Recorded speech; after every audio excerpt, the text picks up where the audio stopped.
এতদিনের গরমের মধ্যে আজকে একটু স্বস্তির বৃষ্টি হয়েছে, যেটা পেয়ে আমরা তো নিজেকে আটকাতেই পারিনি।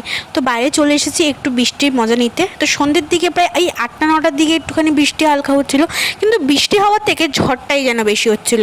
তো সে কারণে একটু কেন মন খারাপ করছে, কারণ কি 1 ঘন্টাও যদি বৃষ্টিটা ভালো মতো হয় তাহলেই কিন্তু একটু ঠান্ডা ওয়েদার হয়ে যায়। তো যাই হোক, বৃষ্টি তো ফাইনালি এসেছে, এটা দেখেই আমাদের সবার মন ভালো হয়ে গেছে।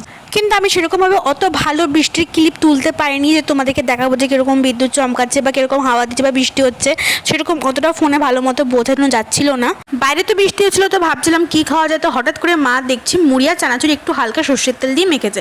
তো সবাই মিলে একটু ভাগাভাগি করে মুড়ি খেলাম। আর তো বৃষ্টি হওয়ার ঠিক আগে একটু সন্ধ্যাবেলায় বেরিয়েছিলাম, কারণ কি অনেক দিন ধরে ফুচকা খাওয়া হয় না, সেজন্য ফুচকা নিয়ে এসেছিলাম আর নিয়ে এসেছিলাম ওই বড়া। তো সবাই মিলে আমরা খেয়ে নিলাম। আর হচ্ছে এই বৃষ্টির দিনে এরকম টক জল ফুচকা কার কার ভালো লাগে অবশ্যই আমাকে জানাবে। আজকের মতো মিনি ব্লগটাকে এখানেই শেষ করছি, দেখা হবে নতুন ব্লগে। সবাইকে টাটা।